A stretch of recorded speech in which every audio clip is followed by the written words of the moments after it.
Perfect RIA, in case you didn't know. Bringing you all the strategies to help your business grow. Are you happy? Are you satisfied? Are you hanging on the edge of your seat? Sit back and listen in while you feel the beat, yeah. Another myth bites the dust. Hello, TPR Nation. Welcome to another Follow-Up Friday. This is Amber Kuhn from the Perfect RIA, and I am joining you as today's Follow-Up Friday host. First, a big thank you to everyone who continues to listen to our podcast. Matt and Micah love doing these podcasts because it's a great way for them to do a deep dive into their practices, and we so appreciate you listening each week. On Monday's episode, Matt and Micah discussed how sometimes the way you're talking or even what you're saying is actually talking yourself out of a sale. Micah was clear that you have to check your ego. If someone is trying to give a critique, it's easy to get defensive, but it's so important to take that critique and think, how do I get better? It's easy to get in your own way of providing help to clients.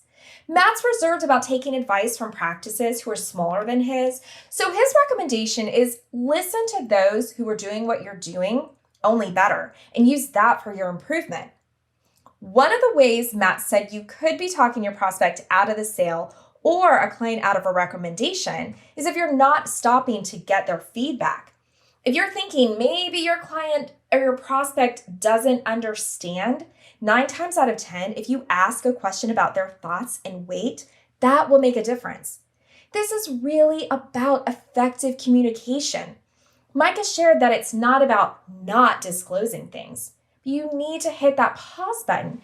It's critical to get feedback from clients to truly know that what you're saying is also being heard. One way Matt ensures that his clients feel that the meetings are about them is he starts every meeting with, hey, I've got a couple of things that I want to go over today, but I want to start with your questions and concerns. Micah talked about just starting off with this shows that you have an agenda. So even if the client or prospect pushes back, it shows you're prepared. It's not wasting the client's time. But if a prospect has a burning question, they don't necessarily care about the agenda. They just want to bring up this question and talk through it. And then after that, they can listen and focus on the things that you as the advisor would like to cover. A great tip from both Matt and Micah is if a client or prospect brings up a question, go ahead and slide your agenda off to the side and focus on what the client is asking and talk through that with them. That simple action of doing that is a way to convey that you are focused on them and the importance of their question and concern. This is what will set you apart. Not that your raw conversion techniques were amazing, but the fact that you took the time to listen and talk about what was important to them. Matt said people simply want to be heard. So for you to be the person who stops and says, let me know what's on your mind, adds so much value and is what is building that relationship and the reason why people are hiring you. Now, this may have ruffled some feathers, but Micah was honest about how your technical knowledge is worthless because in the prospect's mind, they assume you already have that technical knowledge.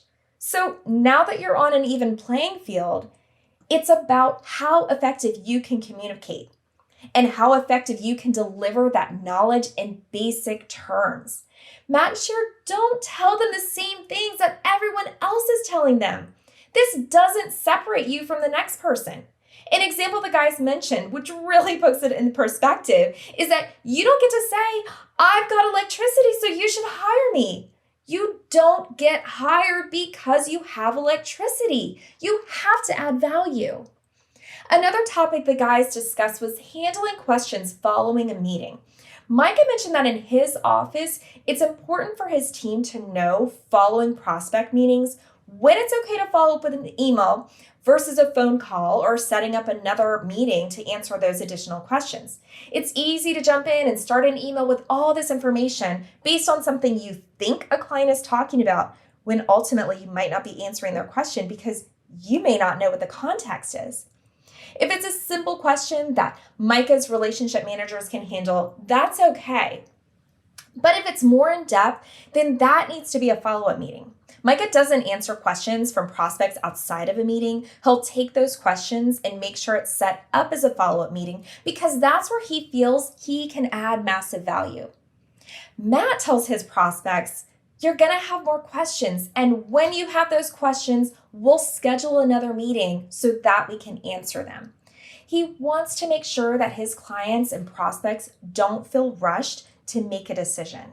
So you can tell them, you're going to have those questions and I want to be able to answer them. And that shows your prospects that their questions are important. Okay, so let's get into today's action items from Monday's episode. Action item number 1, think about this before speaking. Are you speaking to hear yourself speak? Or are you actually answering a direct question from the prospect or client? Then you need to pause and ask a follow-up question to make sure they understood what you're talking about. Action item number 2, keep asking questions from those you want to learn from. We are going to be at XYPN Live for a pre-con event. Matt and Micah will be there to do a panel of success in October. This is an all-day question and answer session. So make sure you go to live.xyplanningnetwork.com to get signed up. There are limited spaces available, so make sure you get signed up today. This is a reminder for Backstage Pass members, you have a discount available, and Invictus members, you can get your complimentary access. Action item number 3, measure what matters. Keep a tally of how many questions you're asking versus how many answers you're giving. Are you asking enough questions or is your ego getting in the way? Measure it so that you can make sure you are delivering value.